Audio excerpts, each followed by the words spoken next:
ओम शांति।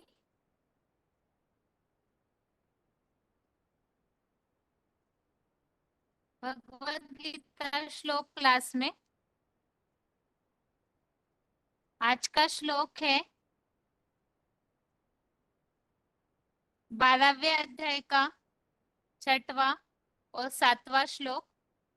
अध्याय 12 श्लोक नंबर 6, श्लोक नंबर 7।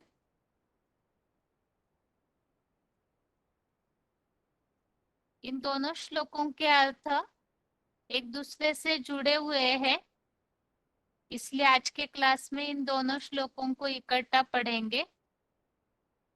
श्लोक है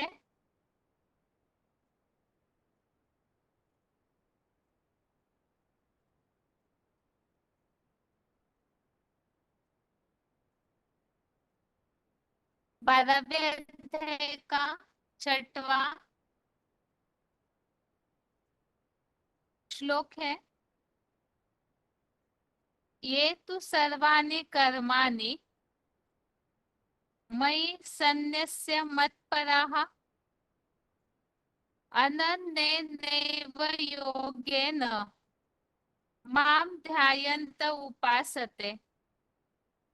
श्लोक दोबारा। ये तु सर्वाणि कर्माणि मयि सन्न्यस्य मत्पराः अनन्येनैव योगेन मां ध्यायन्त उपासते। श्लोक का संधि विच्छेद है ये तु सर्वाणि कर्माणि मयि सन्न्यस्य मत्परः अनन्येन एव योगेन मां ध्यायन्त उपासते।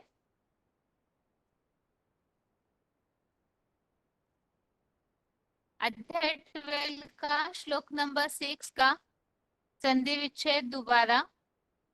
ये तु सर्वाणि कर्माणि मयि सन्न्यस्य मत्परः अनन्येन एव योगेन मां ध्यायन्त उपासते।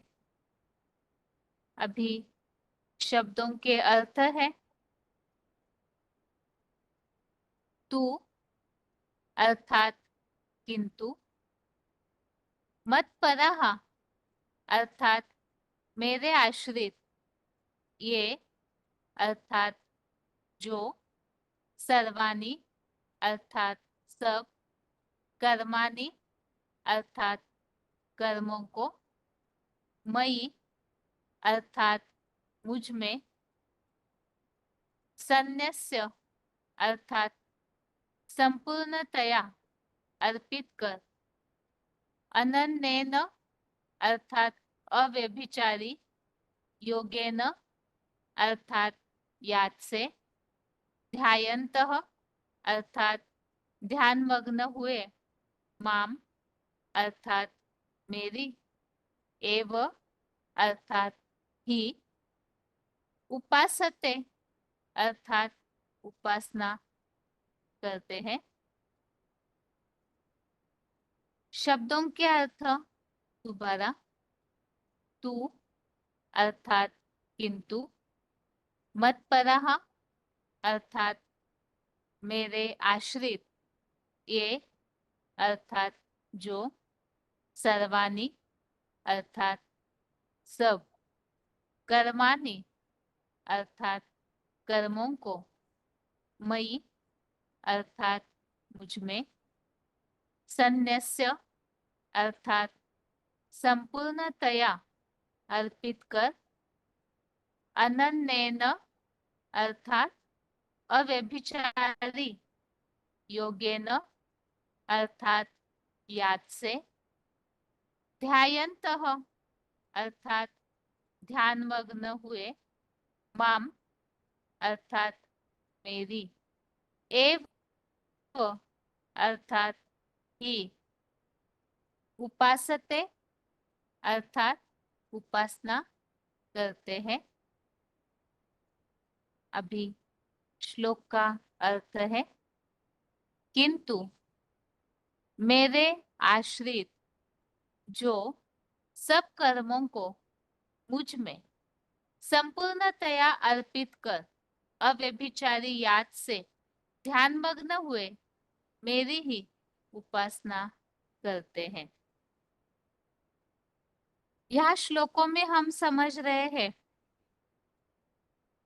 जो अर्जुन ने भगवान से पहले ही प्रश्न पूछा, सगुण और निर्गुण उपासियों में अर्थात साकार को याद करने वाले और निराकार को याद करने वाले, इनमें कौन अधिक योग के मर्म को जानते हैं, अर्थात भगवान की याद का कौन सा तरीका सबसे सहज और सही है।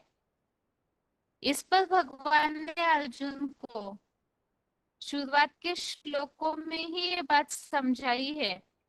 साकार में निराकार की याद, वो भी अव्यभिचारी याद, और नित्य युक्ता अर्थात निरंतर याद, तो ऐसे श्रेष्ठ राजयोगी माने जाते हैं। और इसमें जैसे कि इसके पिछले श्लोक में 5वें श्लोक में इस बात को स्पष्ट किया है कि सिर्फ निराकार को जो याद करने वाले हैं वो क्षिप्रगामी होते हैं। निराकारी गति उन्हें प्राप्त तो होती है, लेकिन उसमें उन्हें बहुत दुख सहने पड़ते हैं। निराकारी गति बहुत कठिनाई से प्राप्त होती है। तो इसीलिए यहाँ पर तो साकार में निराकार की याद को ही महत्व दिया हुआ है, और ऐसे याद करने वालों को ही जो बताया, पूरी तरह से अपने इंद्रियों को संयमित रखकर समदर्शी, सब परिस्थितियों में एक रस, सब प्राणियों में समान भाव, दया भावना वाले ऐसे भगवान के अर्थात एक लिंग स्वरूप शिव बाबा को प्राप्त करते हैं।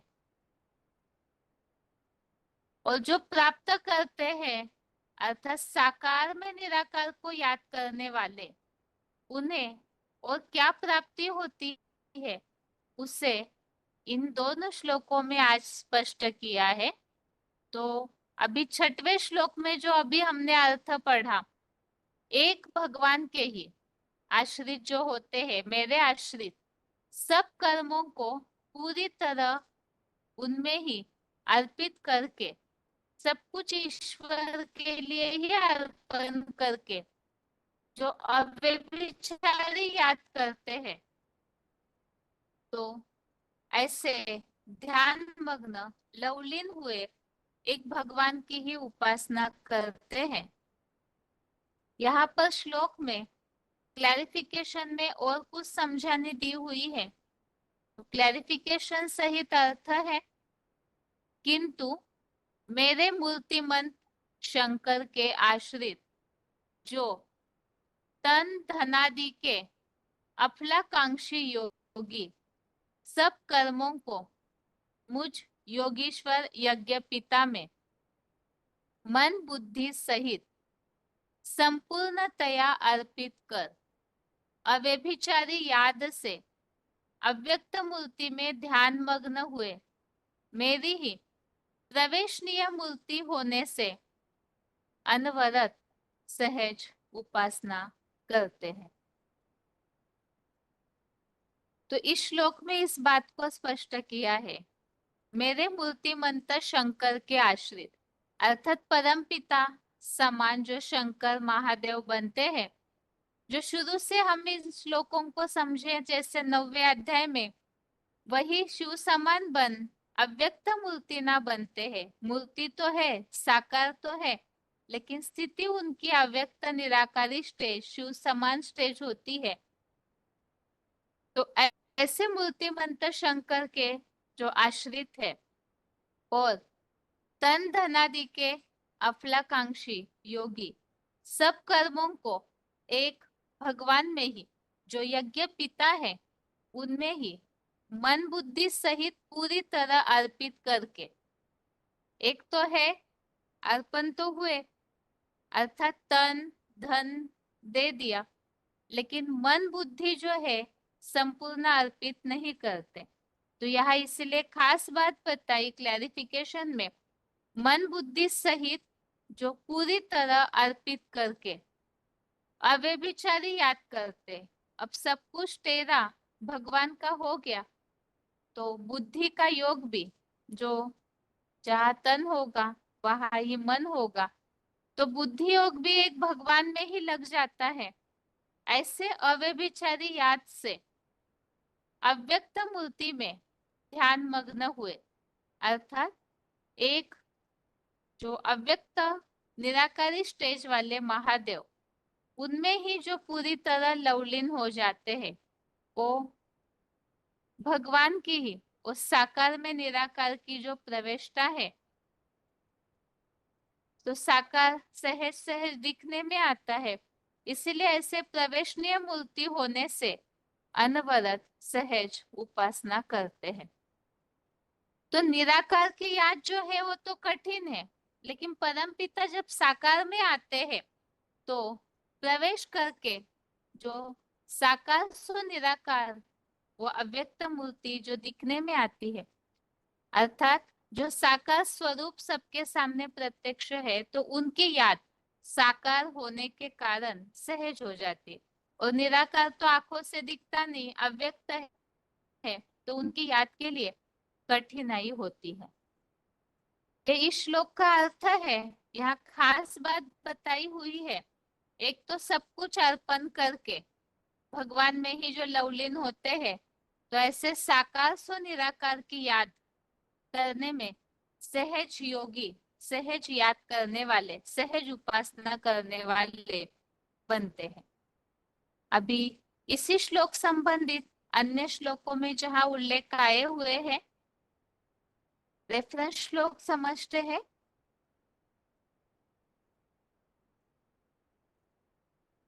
श्लोक में उल्लेख आया हुआ है कर्मों को अर्पण करना, संपूर्णतया अर्पित करने की जो बात आई हुई है, मयि सर्वाणि कर्माणि, तो ये अर्पण करने के बारे में तीसरे अध्याय का 30वां अध्याय 3 का श्लोक नंबर 30, इसमें भी उल्लेख है आध्यात्मिक बुद्धि से मेरे में सब कर्मों को अर्पण कर।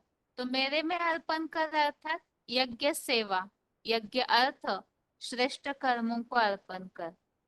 तो यहाँ यज्ञ सेवा करना और युद्ध करने की बात, यहाँ विशेष बात कर्मों को अर्पण करना।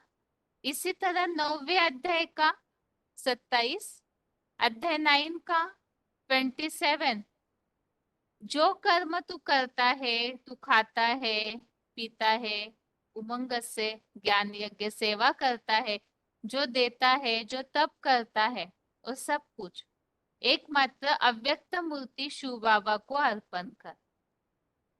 तो 9वें अध्याय में भी अव्यभिचार याद सिखाने के लिए इसी तरह का उल्लेख समझाया हुआ है। जो भी खाता पीता सेवा करता है, वो सब कुछ अर्पण करने की बात बताई हुई है। 18वें अध्याय का 57, अध्याय 18 का श्लोक नंबर 57, इसमें भी उल्लेख आया हुआ है ज्ञान कर्मेंद्रियों के कर्मों को मन बुद्धि पूर्वक मुझ लिंग मूर्ति में समर्पित कर। और यहाँ और एक उल्लेख भी आया हुआ है आश्रय लेने का, जो श्लोक में भी आज के उल्लेख आया हुआ है भगवान का आश्रय लेने के लिए। आगे है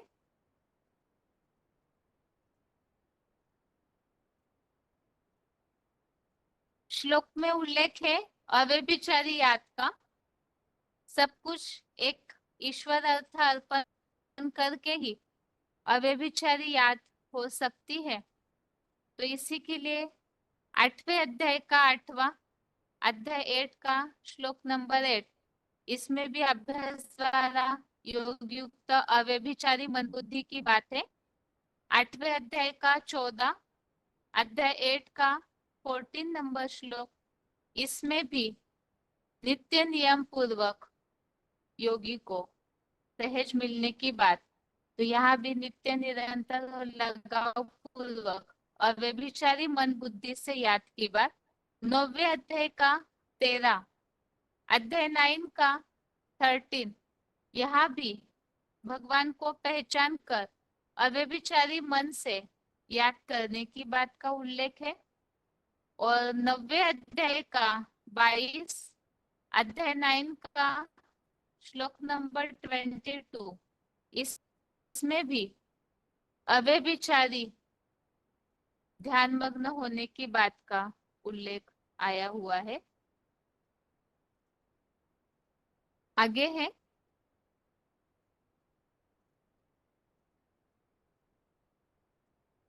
अव्यभिचारी याद के लिए ही और भी श्लोक है। 9वें अध्याय का 30वां अध्याय 9 का श्लोक नंबर 30, इसमें भी उल्लेख है अव्यभिचारी भाव से जो याद करता है श्रद्धा पूर्वक वो सत्पुरुष बनता है। 11वें अध्याय का 54 अध्याय 11 का 54 नंबर श्लोक में मामेकम की अव्यभिचारी स्मृति से भरपूर ऐसा उल्लेख आया है। 13वें अध्याय का 10वां अध्याय 13 का श्लोक नंबर 10, इसमें भी उल्लेख आया है अनन्य संबंध से एकमात्र मेरे में लगाव पूर्वक सदाकालीन अव्यभिचारी श्रद्धा भक्ति भावना ऐसा उल्लेख आया है।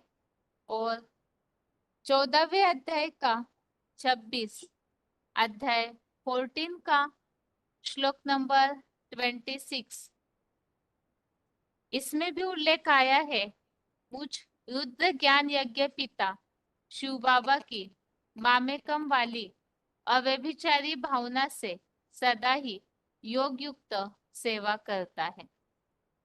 तो यहाँ उनका रिजल्ट बताया वो परम ब्रह्म के लिए योग्य होता है। तो ये सारे श्लोक अव्यभिचारी याद की प्राप्ति के लिए बताए हुए हैं। आगे है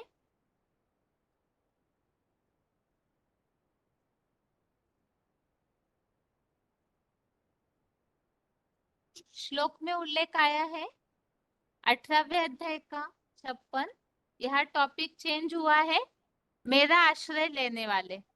श्लोक में जो उल्लेख आया हुआ है एक भगवान का ही जो आश्रय लेते हैं, आश्रय लेकर के फिर वो ध्यान मग्न हो चिंतन करने की बात। तो यहाँ पर 18वें अध्याय का 56 अध्याय 18 का 56, इसमें उल्लेख आया है सदा मेरा ही विशेष आश्रय आधार लेने वाला। तो यहाँ रिजल्ट बताया और सब कर्मों को करता हुआ परम पद पाता है। 18वें अध्याय का 57 अध्याय 18 का 57, इसमें भी मेरे नजदीक आश्रय लेकर साकार स्व निराकारी महादेव स्वरूप में चित्तमग्न हो जा ऐसा उल्लेख है। 7वें अध्याय का पहला अध्याय 7 का श्लोक नंबर 1, इसमें भी उल्लेख आया है सब तरह मेरा आश्रय लेने वाला। तो यहाँ बताया कि वही भगवान के सौम्य रूप में आसक्त हुए मन वाला, भगवान से योग लगाने की बात आई है सहज रीति। तो भगवान का आश्रय लेने वाले हैं सहज योगी बनते हैं। जो आज के श्लोक में भी सहज याद की बात आई हुई है। 9वें अध्याय का 32 अध्याय 9 का श्लोक नंबर 32, इसमें उल्लेख आया है कैसी भी पाप योनिया मेरा आश्रय लेकर परम गति पाते हैं। तो यहाँ भी भगवान का आश्रय लेने की बात का उल्लेख आया हुआ है। आगे है,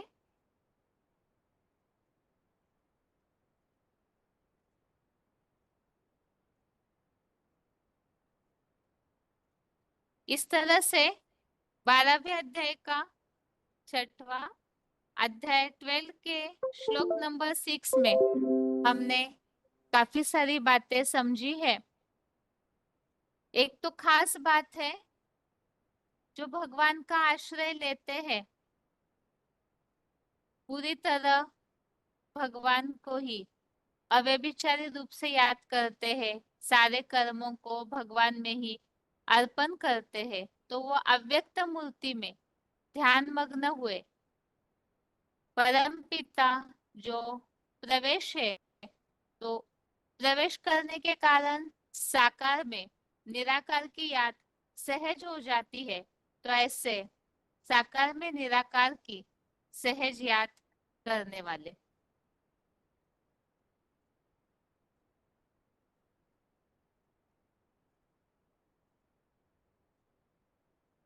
तो इसी के लिए ही यहाँ हमने इस छठवें श्लोक में खास ये बात बताई हुई है कि भगवान की जो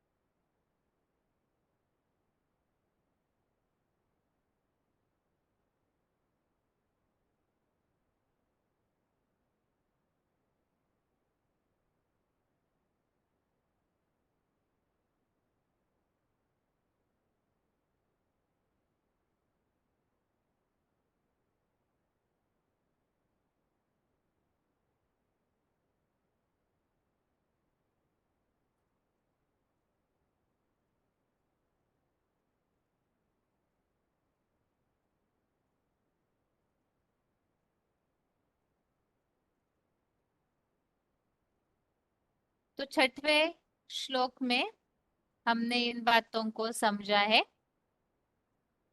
कि एक जिस तन का परम पिता आधार लेते हैं वो मूर्तिमंत शंकर के जो आश्रित होते हैं, सब कर्मों को यज्ञ पिता में अर्थात यहाँ यज्ञ सेवा में अर्पित करने की बात, यज्ञ सेवा पूरी तरह से तन मन धन से करने की बात, और ऐसे जो अर्पण होने वाले हैं वो अव्यभिचारी याद, क्योंकि सब कुछ ताकत ईश्वरीय सेवा में लगाई तो याद उनकी बुद्धि का योग और कहीं भी खींचेगा नहीं। तो ऐसे अव्यभिचारी याद के द्वारा जो लवलीन हो जाते हैं वो परम पिता की साकार में निराकार की सहज उपासना करते हैं। भक्ति मार्ग में तो उपासना कहते हैं, और यहाँ ज्ञान मार्ग में शिव बाबा इसे बताते हैं परम पिता की सहज याद करना। तो यहाँ सहज याद के लिए बताया, खास सब कुछ ईश्वरीय सेवा में अर्पण कर अव्यभिचारी याद करने की बात। अब उसका रिजल्ट क्या होता है? भगवान का आश्रय लेने वाले भगवान के प्रति सब कर्मों को अर्पण करने वालों का रिजल्ट 7वें श्लोक में बताया है। तो अध्याय 12 का श्लोक नंबर 7 श्लोक है, तेषामहं समुद्धर्ता मृत्यु संसार सागरात भवानी नचिरात पार्थ मैया वेशित चेतसाम। श्लोक दोबारा, तेषामहं समुद्धर्ता मृत्यु संसार सागरात भवामी नचिरात पार्थ मैया वेशित चेतसाम। श्लोक फिर से, तेषामहं समुद्धर्ता मृत्यु संसार सागरात भवामी नचिरात पार्थ मैया वेशित चेतसाम। श्लोक का संधि विच्छेद है, तेषाम अहम समुद्धर्ता मृत्यु संसार सागरात भवामी नचिरात पार्थ मयि आवेशित चेतसाम। श्लोक का संधि विच्छेद फिर से। तेषाम अहम समुद्धर्ता मृत्यु संसार सागरात भवामि नचिरात पार्थ मयि आवेशित चेतसा।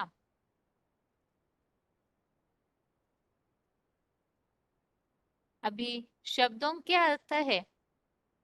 तेषाम अर्थात उन, मय्यावेशित चेतसाम अर्थात मेरे में ही मन बुद्धि वालों का। यहाँ श्लोक में जो हमने शब्द देखा हुआ है मई अर्थात मेरे में, मय्यावेशित चेतसाम इसमें जो अलग शब्द है मई आवेशित चेतसाम। मई अर्थात मेरे में, आवेशित चेतसाम अर्थात मन बुद्धि वालों का। पार्थ अर्थात हे पृथ्वीराज, अहम अर्थात मैं, नचिरात अर्थात अतिशीघ्र, मृत्यु संसार अर्थात मृत्यु संसार, सागरात सागर से, समुद्धरता संपूर्ण उद्धार, भवामि अर्थात करने वाला हूँ। अध्याय 12 श्लोक नंबर 7 शब्दों के अर्थ दोबारा। तेषाम अर्थात उन, मय्यावेशित चेतसाम इसमें दो शब्द, मयि अर्थात मेरे में, आवेशित चेतसाम अर्थात मन बुद्धि वालों का। पार्थ अर्थात है पृथ्वीराज, अहम अर्थात मैं, नचिरात अर्थात अतिशीघ्र, मृत्यु संसार अर्थात मृत्यु संसार,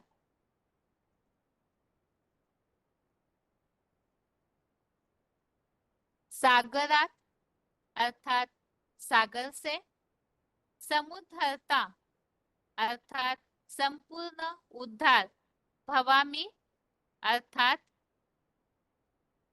करने वाला हूँ। श्लोक का अर्थ है उन मेरे में मन बुद्धि वालों का, हे पृथ्वीराज मैं अतिशीघ्र मृत्यु संसार सागर से संपूर्ण उद्धार करने वाला हूँ। तो यहाँ पर श्लोकों में इस बात को स्पष्ट किया है। जो छठवें श्लोक में हमने समझा, अव्यभिचारी याद करने वाले पूरी तरह भगवान में ही सारे कर्मों को अर्पण करके जो भगवान का ही आश्रय लेते हैं, तो ऐसे भगवान में ही जिनकी मन बुद्धि लगी हुई है, उन्हीं का अति शीघ्र इस संसार सागर, जिसे विषय वैतरणी नदी, विषय सागर, दुखों का सागर, मृत्यु लोक कहा जाता है, तो इस नरकीय दुनिया से उद्धार होता है। तो मृत्यु संसार सागर से उद्धार होके कहाँ जाएंगे? मुरलियों में आता है इस विषय सागर से क्षीर सागर जाना है, नरक लोक से स्वर्ग लोक जाना है, मृत्यु लोक से अमर लोक जाना है। तो ऐसे जाने के लिए पुरुषार्थ एक ही बताया, अव्यभिचारी याद और सब कुछ अर्पण करना। तो जो ऐसे करते हैं तो उन्हीं का ही उद्धार होता है, वही आत्माएं नरक से स्वर्ग में पहुंचते हैं।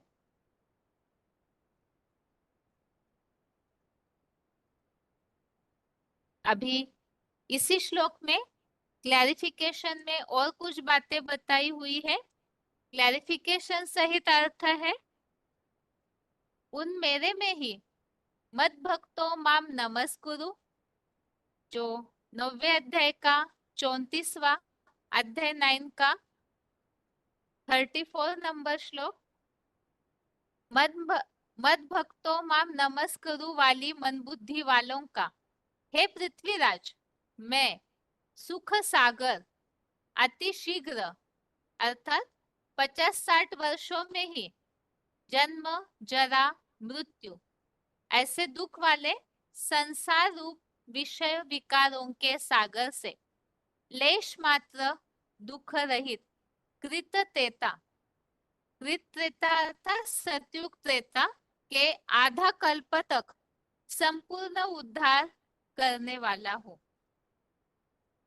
तो इस श्लोक में बताया जो अव्यभिचारी याद करेंगे, एक भगवान की ही शरण लेंगे, सब कुछ ईश्वरीय कार्य अर्थ अर्पण में करते हैं मन बुद्धि सहित, तो ऐसों का उद्धार भगवान स्वयं करते हैं।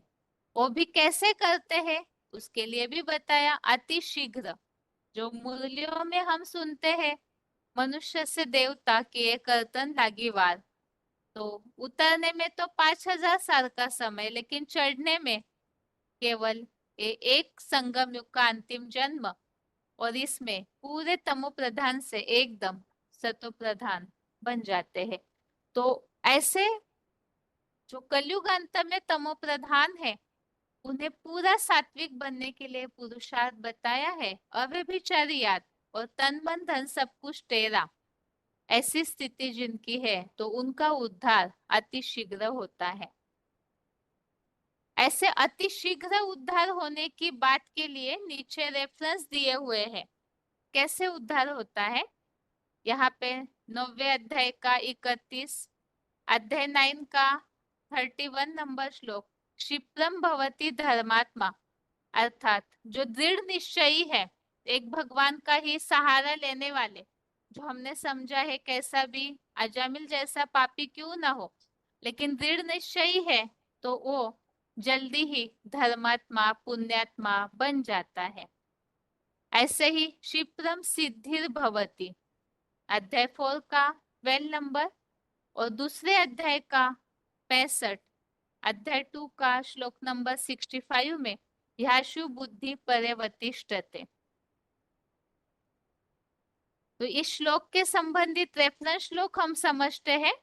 सबसे पहले मेरे में मन बुद्धि लगाने वाले, तो यहाँ एक श्लोक तो दिया हुआ ही है, अध्याय 9 का श्लोक नंबर 34, 9वें अध्याय का 34वां श्लोक जो है, जो 9वें अध्याय का सार उसमें बताया है, मेरे में मन लगाने वाले, मेरे यज्ञ रूप कर्म करने वाले, मुझे भजने वाला, मेरे प्रति श्रद्धा से झुक जा, तो ऐसे भगवान के राजाई भाव की प्राप्ति करते हैं और यहाँ बताया संपूर्ण उद्धार होता है। तो यहाँ पे रेफरेंस श्लोक लिया है एक 18वें अध्याय का 65, अध्याय 18 का श्लोक नंबर 65, इसमें भी यही उल्लेख है, मेरे में मन लगा, मेरा भक्त है, मेरे प्रति यज्ञ सेवा कर, मुझे ही नमन कर, तो तू पुरुषों में उत्तम आत्मा बन मुझे पाएगा। आगे है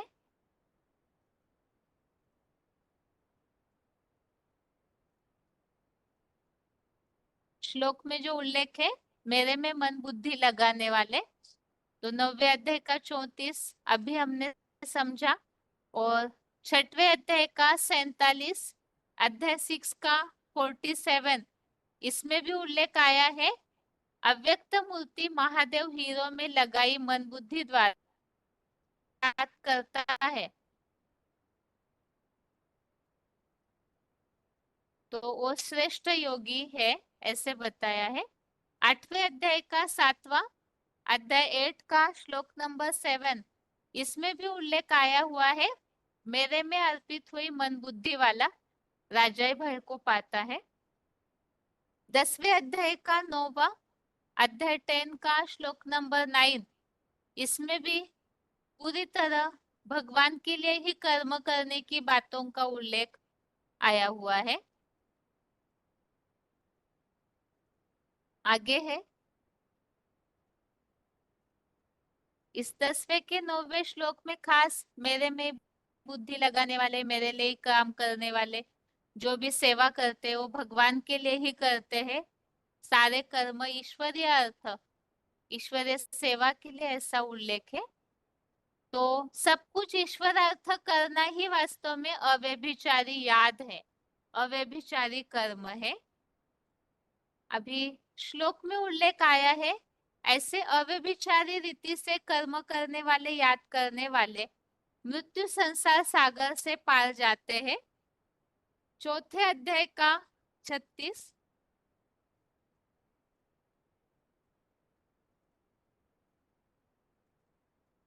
अध्याय 4 का श्लोक नंबर 36, इसमें उल्लेख आया हुआ है, जो इस तरह से कैसा भी पापी क्यों ना हो, लेकिन इस ज्ञानी शंकर चाप जहाज से निसंदेह सारे पाप समुद्र को, पाप समुद्र है नरक, तो इससे इस देह रूप जहाज में बैठा ज्ञान योग बल से तैर कर पूरा पार जाएगा। और 7वें अध्याय का 14, अध्याय 7 का श्लोक नंबर 14, इसमें भी उल्लेख आया है कि जो तन मन धनादि सर्व रूप से एक शुभावक की अव्यभिचारी शरण लेते हैं और फिर इस माया को पार कर जाते हैं। तो जो अव्यभिचारी कर्म, अव्यभिचारी याद और एक भगवान का ही सहारा लेते हैं, तो वही इस मृत्यु संसार सागर से पार हो सकते हैं। यहाँ ये बात खास समझ सकते हैं, जैसे अव्यक्त वाणियों में भी इस बात का उल्लेख आता है, तिनके का सहारा नहीं लेना है। नदी में कोई डूब रहा है और कुछ भी सहारा नजर नहीं आया, तो एक तिनका दिखा, उसे पकड़ लिया। तो यहाँ वास्तव में जितनी भी मनुष्य आत्माएं हैं, एक भगवान के साकार सो निराकार स्वरूप के अलावा वो सब तिनके हैं। और यदि कोई सोचे उनके सहारे हम पार जाए, तो वो खुद ही डूबने वाले हैं। मनुष्य तो सभी इस नरक लोक में डूबे हुए, वो खुद अपने को पार नहीं कर पाते स्वयं, तो फिर और किसी का उद्धार कैसे कर सकते। इसलिए इस श्लोक में खास बात बताइए, एक साकार सो निराकार अव्यक्त मूर्ति ना, अर्थात जो ऐसे एक ईश्वर का ही सहारा लेते हैं, तो वही इस पाप समुद्र से पार जा सकते हैं, नरक से स्वर्ग में पहुंच सकते हैं, मृत्यु संसार सागर से क्षीर सागर में पहुंच सकते हैं, सुख सागर में पहुंच सकते हैं। आगे है,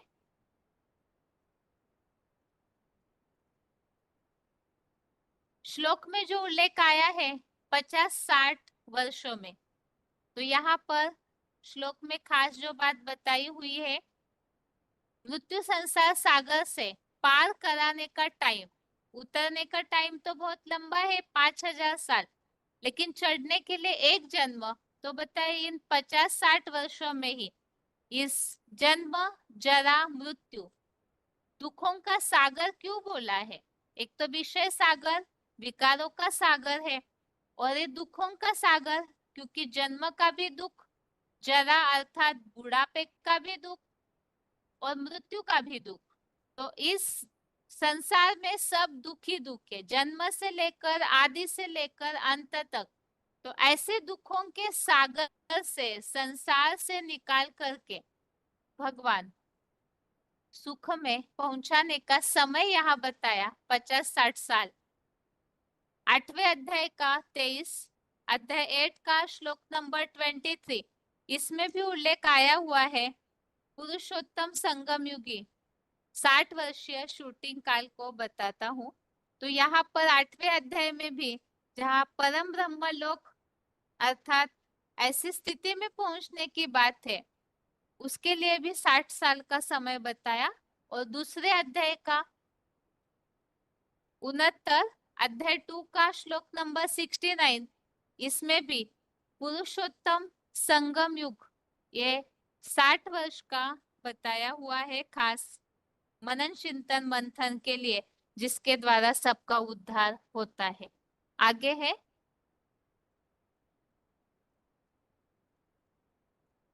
श्लोक में उल्लेख आया है अति शीघ्र ही इस दुख के सागर से सुख में पहुंचाने की बात, तो अति शीघ्र प्राप्ति अर्थात यह बताया दूसरे अध्याय का 65 अध्याय 2 का श्लोक नंबर 65, जो आज के 7वें नंबर के श्लोक में फुटनोट में कुछ श्लोक दिए हुए हैं।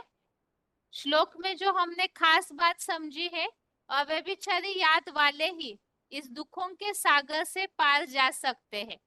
अति शीघ्र एक ही जन्म में इस नरक से स्वर्ग में पहुंचते हैं, और कैसे पहुंचते हैं उसके लिए नीचे फुटनोट में ये क्षिप्रम ऐसा जो उल्लेख आया हुआ है, अति शीघ्र पहुंच जाते हैं।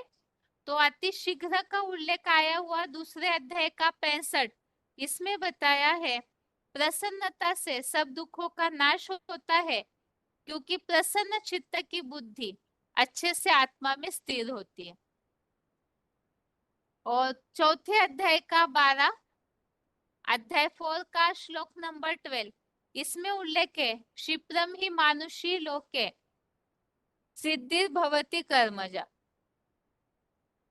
यहाँ पर कर्म से उत्पन्न सफलता शीघ्र होने की बात। और 9वें अध्याय का 31 अध्याय 9 का 31 नंबर श्लोक, इसमें भी बताया दृढ़ निश्चयी जल्दी ही धर्मात्मा बन जाता है। जो नीचे फुटनोट दिया हुआ है श्लोक में, क्षिप्रम भवति धर्मात्मा, 7वें श्लोक में 12वें अध्याय के जो इस श्लोक का उल्लेख है, क्षिप्रम भवति धर्मात्मा। इस तरह से 12वें अध्याय का 6वां और 7वां दोनों श्लोक हमने समझे, और दोनों में खास बात समझी है। एक, महादेव का आधार लेने वाले और सब कुछ मन बुद्धि सहित अर्पण करने वाले जो है, तो उनके लिए बताया कि वो अव्यभिचारी याद कर पाते हैं, और अव्यभिचारी याद में एक भगवान में ही ध्यान मग्न हुए। उनका रिजल्ट बताया है 7वें श्लोक में, कैसी आत्माएं अति शीघ्र ही मृत्यु लोक से, नरक लोक से निकलकर स्वर्ग में पहुंच जाती है। अभी आगे आज के श्लोक का उच्चारण सुनते हैं, उसके बाद पॉइंट्स।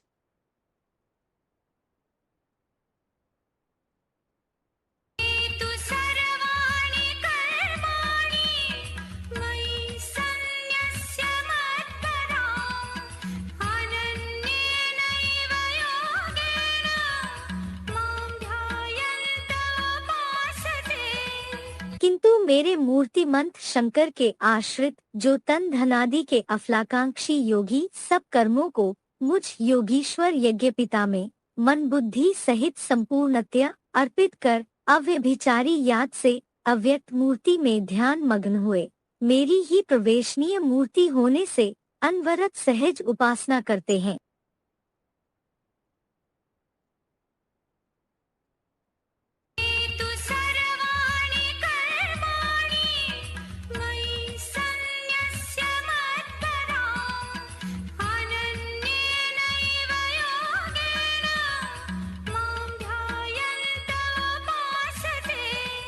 किंतु मेरे मूर्तिमंत शंकर के आश्रित जो तन धनादि के अफलाकांक्षी योगी सब कर्मों को मुझ योगीश्वर यज्ञपिता में मन बुद्धि सहित संपूर्णतया अर्पित कर अव्यभिचारी याद से अव्यक्त मूर्ति में ध्यान मग्न हुए, मेरी ही प्रवेशनीय मूर्ति होने से अनवरत सहज उपासना करते हैं।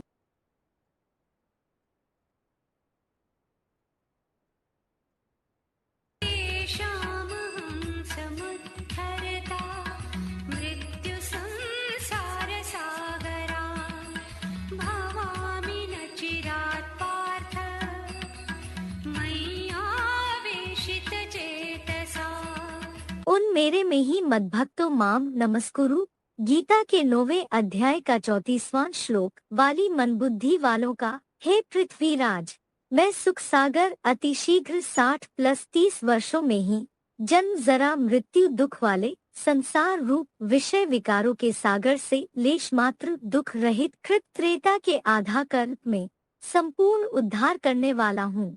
क्षिप्रम भवति धर्मात्मा, गीता के 9वें अध्याय का 31वां श्लोक क्षिप्रं सिद्धिर्भवति। गीता के चौथे अध्याय का 12वां श्लोक कि आशु बुद्धि पर्यवतिष्ठते। गीता के दूसरे अध्याय का 65वां श्लोक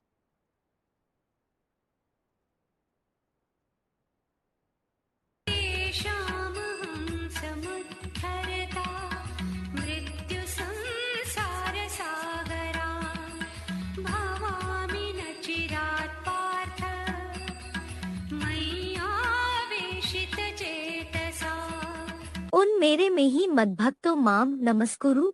गीता के 9वें अध्याय का 34वां श्लोक वाली मनबुद्धि वालों का, हे पृथ्वीराज, मैं सुख सागर अतिशीघ्र 60+30 वर्षों में ही जन्म जरा मृत्यु दुख वाले संसार रूप विषय विकारों के सागर से लेश मात्र दुख रहित कृत त्रेता के आधा कल्प में संपूर्ण उद्धार करने वाला हूँ। क्षिप्रम भवति धर्मात्मा। गीता के 9वें अध्याय का 31वां श्लोक क्षिप्रं सिद्धिर्भवति। गीता के चौथे अध्याय का 12वां श्लोक कि आशु बुद्धि पर्यवतिष्ठते। गीता के दूसरे अध्याय का 65वां श्लोक। अभी आगे है श्लोक संबंधित points. VCD number 341, 341, 55 minute 55 minutes के बाद से लिया हुआ पॉइंट है। तन धनादि के अफलाकांक्षी योगी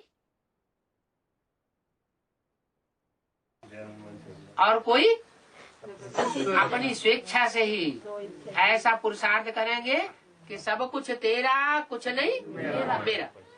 ऐसी स्टेज में जब आत्मा टिक जाएगी तो आत्माभिमानी कही जाएगी। देह भान सारा छूट जाए, न देह के पदार्थ उनमें बुद्धि लगे और न देह के संबंधियों में कोई बुद्धि आकर्षित करे। देह और देह के पदार्थ, देह के संबंध ये बहुत बुद्धि को खींचते हैं, और जब तक बुद्धि को खींचते हैं या हमारी बुद्धि उनमें खींच रही है, इसका मतलब अभी हमने सब कुछ त्यागा नहीं। इस ईश्वर की सेवा में, ज्ञान यज्ञ में सब कुछ अर्पण करना है, अपना तन भी अर्पण करना है। जो भी धन है इस तन के कंट्रोल में, वो भी सारा अर्पण करना है। तन धन धाम सुहृद, सुहृद माना नाते रिश्तेदार, जिनमें दिल लगाया है, वो सब अर्पण करना है। समय भी अर्पण करना है। हमारे पास जो भी समय है वो सारा समय ईश्वरीय सेवा में लगाएं। संपर्कियों को और जो भी संबंधी हैं, उन संबंधियों की भी सारी ताकत जो हमारे पास हो, वो सब ईश्वरीय सेवा में लगाना। आगे है VCD नंबर 2252, 2252, 34 मिनट 34 मिनट्स के बाद से लिया हुआ पॉइंट है। तन धनादि के अफलाकांक्षी योगी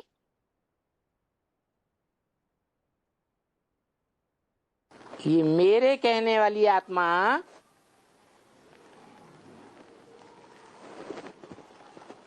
स्वाहा कराती है, तो क्या स्वाहा करा के परमधाम ले जाएगी? है? अरे परमधाम में सदा काल रहने वाला ही कुछ नहीं ले जाता।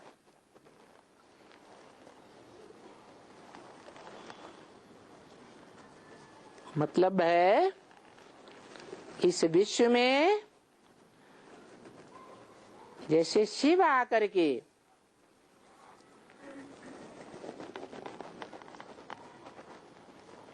स्वार्थी बनकर दिखाता है या 100% परमार्थी बनकर दिखाता है।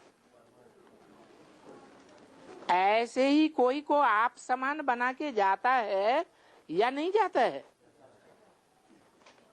कौन है? मुकर्ररत। तो जो मुकर्ररत है वो इस सृष्टि में कायम रहेगा या नहीं रहेगा? कायम रहता है। लेकिन रथ तो है,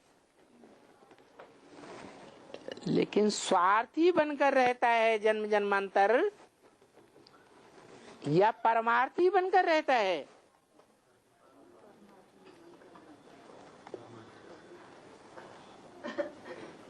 वो एक ही आत्मा है जो सृष्टि के आदि से लेकर के अंत तक भी जो भी स्वार्थी हैं, छोटे या बड़े,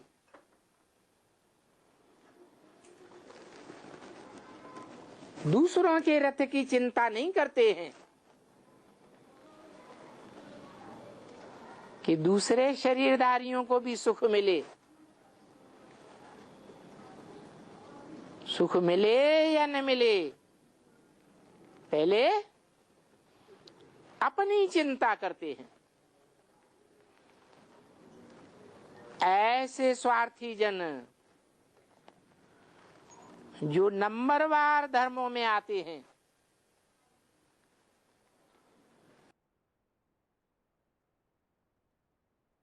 आगे है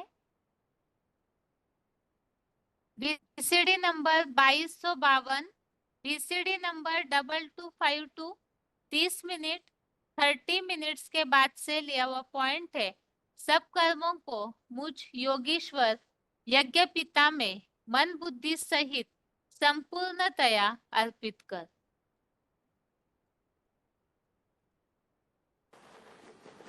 मन मना भव। मेरे मन में समा जा। और दूसरा कदम मत त्याजी भव। मत माने मेरे, याजी माने यजन करने वाला, यज्ञ करने वाला। भव हो जा।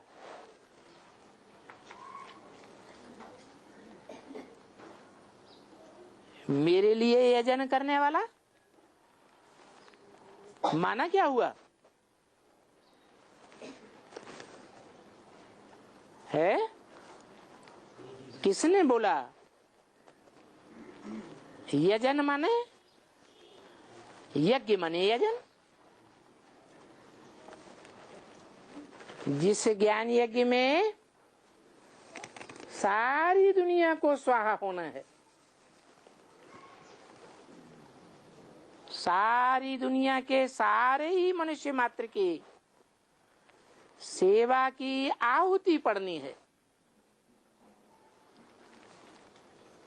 तन की भी आहुति, धन की भी आहुति, और सारे ही मन के संकल्पों की भी आहुति पड़नी है।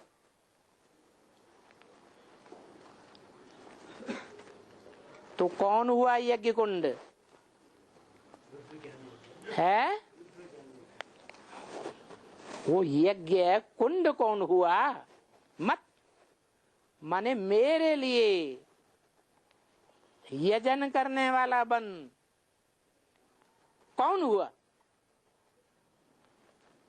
ये किसने बोला? शिव बाबा ने बोला।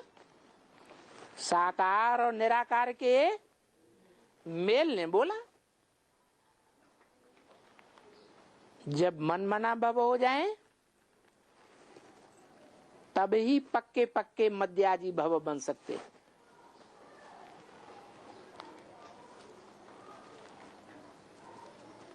तन भी यजन करेंगे,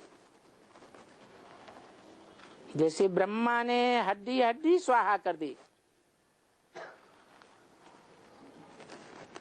किसके कार्य में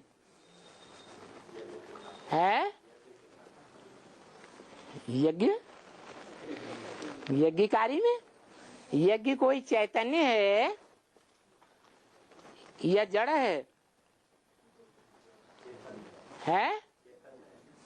और यज्ञ पिता चैतन्य कौन आत्मा है फिर?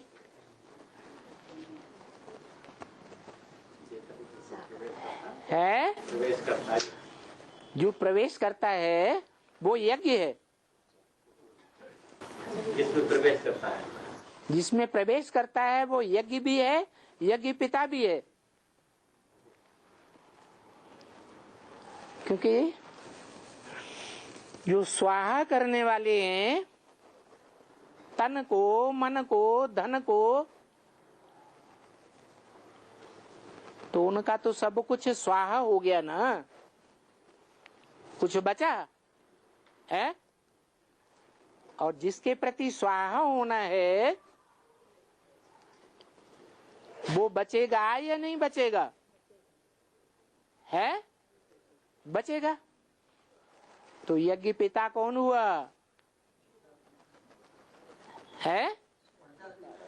प्रजापिता यज्ञ पिता हुआ। तो बोला मत याजी भव, मेरे लिए यजन करने वाला भव, मेरे लिए स्वाहा कर।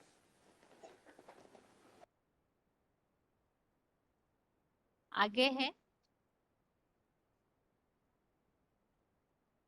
VCD number 194, VCD number 194, 16 minute 16 minutes के बाद से लिया हुआ पॉइंट है। मन बुद्धि सहित संपूर्णतया अर्पित कर अव्यभिचारी याद से अव्यक्त मूर्ति में ध्यान मग्न। तो तन धन धाम सुहृद परिवारा, सबकी ममता ताग बटोरी। सब प्रकार से चारों तरफ जितनी भी शक्तियां मनुष्य की हैं, उन सब शक्तियों को परमात्मा के कार्य में जो लगाने वाला है तो उसको जरूर शक्ति मिलती है। इसलिए गीत भी गाते हैं, जहाँ हमारा तन होगा वहाँ हमारा मन होगा। फिर कहते हैं जहाँ हमारा धन होगा वहाँ हमारा मन होगा। माना आदमी जो तन से धन कमाता है, वो कमाए हुई मेहनत को जहाँ कहीं वो लगाएगा। अपने जीवन में किसी ने 1,00,000 2 लाख कमा लिया, 2-4 करोड़ कमा लिया, और वो किसी काम में लगा दे। मान लो एरोप्लेन खरीद लिया या कोई और साधन खरीद लिया और सारी कमाई उसमें लगा दी, तो उसकी बुद्धि कहाँ लगी रहेगी? कहीं बर्बाद न हो जाए, कहीं डैमेज न हो जाए, बुद्धि उधर लगी रहेगी ना। तो ऐसे ही ये तन की ताकत, धन की ताकत, जितनी भी शक्तियां हैं, वो मनुष्य जहां जहां लगाता है वहां वहां उसकी बुद्धि जो है लगन बढ़ती चली जाती है। ये हिसाब है। प्रैक्टिस ऐसी पड़ जाती है। कहते हैं practice makes a man perfect. तो जब ऐसी स्थिति बन जाती है तो जरूर आदमी आगे बढ़ता है, लेकिन एक के साथ लगन हो। क्या बुद्धि की लगन अनेकों के साथ न हो। आगे है VCD number 100, VCD number 3430, VCD number 2430। प्रवेशनीय मूर्ति होने से अनवरत सहज उपासना करते हैं। VCD नंबर इसका नोट कीजिए, VCD नंबर 3430 है। प्रवेशनीय मूर्ति होने से अनवरत सहज उपासना करते हैं। परंतु सुप्रीम गॉड फादर एक है, उसको अपना शरीर नहीं है, वो सदैव निराकार है। इस सृष्टि में साकार मुकर्रर रथ में आता भी है, तो भी निराकारी स्टेज में रहता है। तो वो कहते हैं तुम प्योर भी रहो और मेरे को याद करो। किस तन में याद करो? जिस तन में मैं मुकर्रर रूप से आया हुआ हूं उस तन को पहचानो और याद करो। उस तन के द्वारा, साकार के द्वारा निराकार को याद करेंगे, साकार में निराकार को याद करेंगे तो याद सहज हो जाएगी। सिर्फ निराकार को याद करना सबके बस की बात नहीं है। आगे है VCD number 1937, VCD number 1937, 22 minute 22 minutes के बाद से लिया हुआ पॉइंट है। मेरे में मन बुद्धि वालों का संपूर्ण उद्धार करने वाला हूँ।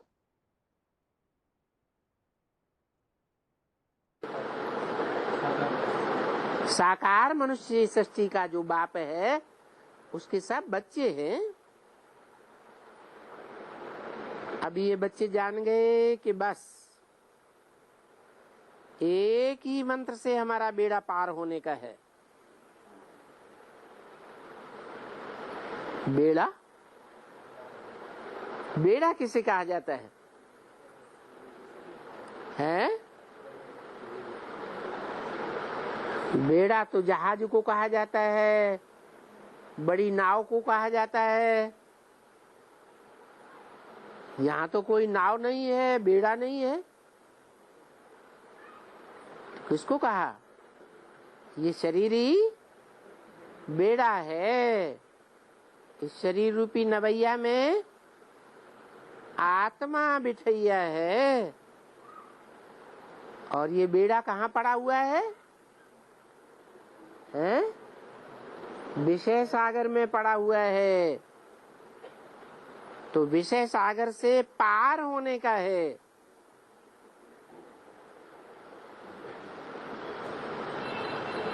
वो मंत्र कोई मुख से नहीं जपना है। विषय सागर से पार होने का जो मंत्र है क्या है? मन मना भव। जो मेरे मन में संकल्प है वो तेरे मन में समा जाए।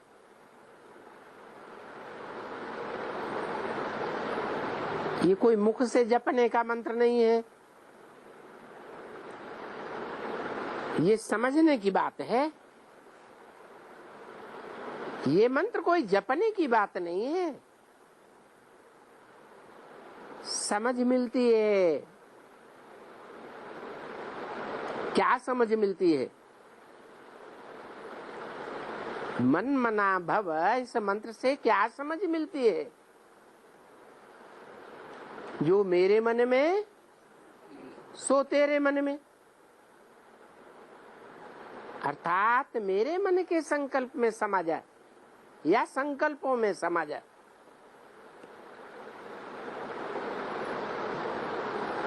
अब विषय सागर से पार होना है, बेड़ा के सहित पार होना है, तो कौन सा संकल्प, कौन सा संकल्प है जिससे पार होना है? इसमें बाप का क्या संकल्प होगा? है? बाप का कोई संकल्प होगा कि बेड़ा सहित मैं आत्मा इस विषय सागर से पार हो जाऊं? इसमें क्या संकल्प है बाप का? है? कैसे पार हो जाऊं? अपने को आत्मा समझने मात्र से पार हो जाऊं? विषय सागर से पार होने के लिए सिर्फ आत्मा समझ के पार हो जाऊं कि महामंत्र भी याद करना है? हैं? महामंत्र याद करने की चीज तो है, लेकिन मुख से जपने की चीज नहीं है। तो क्या समझना है कि बाप की याद में रह करके विषय सागर से पार होना है। क्या करना है? बाप की याद में रह करके विषय सागर से पार होना। वो गुरु लोग क्या करते हैं? अपने गुरु को याद करते हैं, या गुरु ने जो मंत्र दिया उस मंत्र को जपते हैं और समझते हैं कि हम पार हो जाएंगे। लेकिन पार तो कोई होता नहीं है। बाप ने महामंत्र दिया, इस मंत्र से सारी दुनिया पार हो जाएगी। क्या करना है? हैं? काम धाम सारा छोड़ करके मंत्र जपने लगना है? हैं? नहीं, ये मंत्र जपने का नहीं है, समझने का है कि कर्मेंद्रियों से कर्म करो। क्या? विषय सागर में रहना तो है जब तक पार ना हो जाए। लेकिन किस तरह रहना है? रहना है, कर्मेंद्रियों से कर्म करना है और बाप को याद करना है। क्यों बाप को क्यों याद करें? हम इब्राहिम को याद कर लेंगे।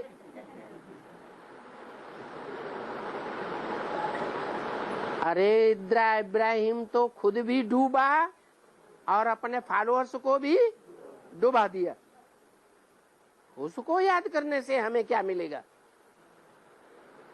वो तो स्वर्ग में भी नहीं जाता, जहां देवताएं पवित्र रहते हैं। और हमें तो कहां जाना है? नरक की दुनिया से स्वर्ग की दुनिया में जाना है, पावन दुनिया में जाना है। वो इब्राहिम तो पतित दुनिया में आता है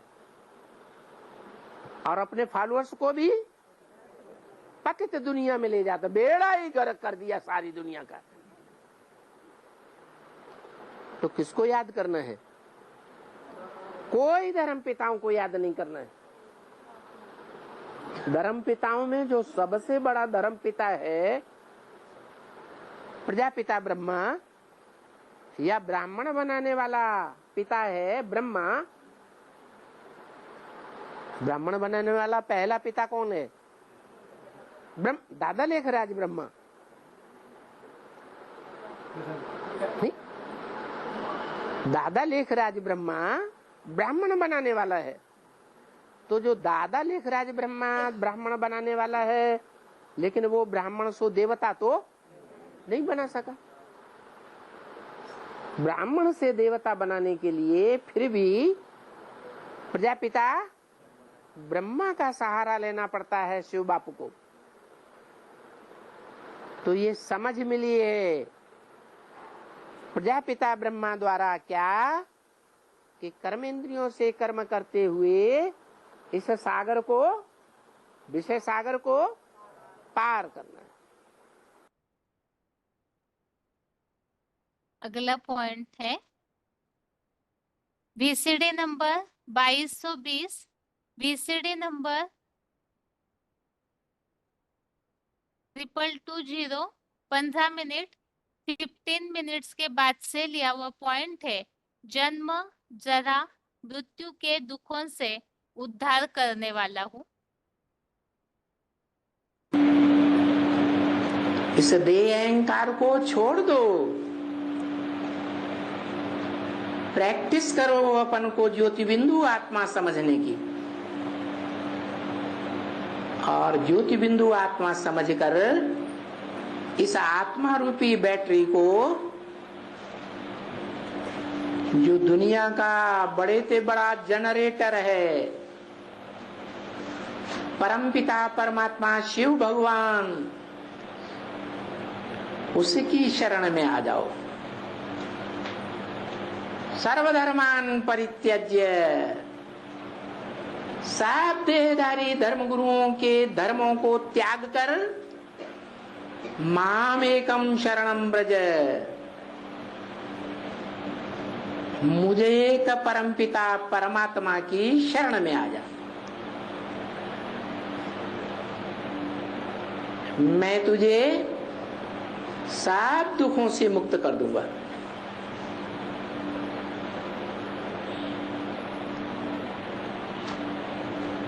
दुख से मुक्त कर दूंगा, बुढ़ापे के दुख से मुक्त कर दूंगा और मृत्यु के दुख से भी मुक्त कर दूंगा। एक की बात नहीं है,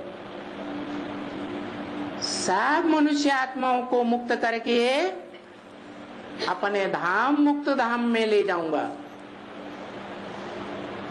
जहां देह का बंधन होगा ही नहीं। आत्मा निर्बंधन रहेगी। आगे है VCD number 828, VCD number 828, 48 minute 48 minutes के बाद से लिया हुआ पॉइंट है। दुख वाले संसार रूप विषय विकारों के सागर से संपूर्ण उद्धार करने वाला हूँ।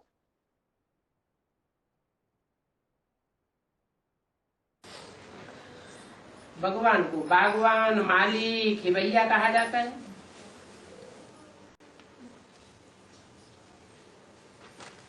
कैसा अच्छा फूलों का बगीचा बनाते हैं नई दुनिया का।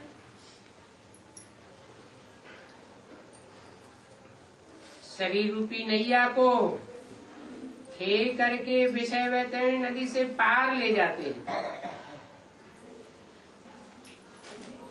ये बातें भी तुम अभी समझते हो।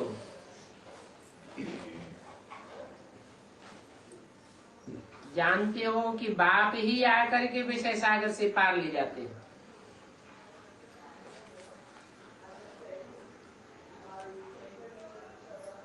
ब्रह्मा के लिए नहीं कहेंगे, गाते भी है नैया मेरी पार लगाओ। कौन सी है नैया?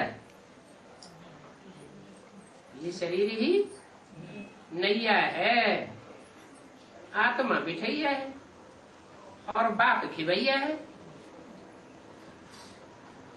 तो तुमको अभी पता है हम कैसे पार जाते हैं। बेहद का बाप हमको इस विषय सागर से पार क्षीर सागर में ले जाते हैं।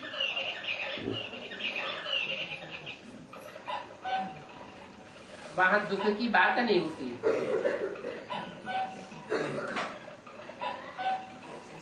जरा भी गफलत की बात नहीं। सिर्फ बाप कहते हैं मामी कम याद करो,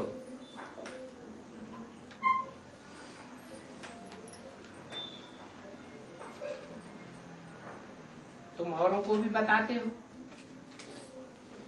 कि नैया को पार करने वाला खेवैया है जो हमको मिला है। अगला पॉइंट है VCD number 370, VCD number 370, 36 minute 36 minutes के बाद से लिया हुआ पॉइंट है। क्षिप्रम भवति धर्मात्मा, जो श्लोक के नीचे फुटनोट में ये श्लोक रेफरेंस के तौर पे दिया हुआ है। दृढ़ निश्चयी अर्थात भगवान की अव्यभिचार याद वाला दुखों से जल्दी मुक्त हो जाता है, इसी संबंधित पॉइंट है। क्षिप्रम भवति धर्मात्मा नहीं है, सिर्फ जो विदेशी होते हैं उन विदेशी आत्माओं में एक शिफ्ट होती है। क्या? वो निराकार से योग लगाने में पक्के होते हैं, बड़े तीखे होते हैं।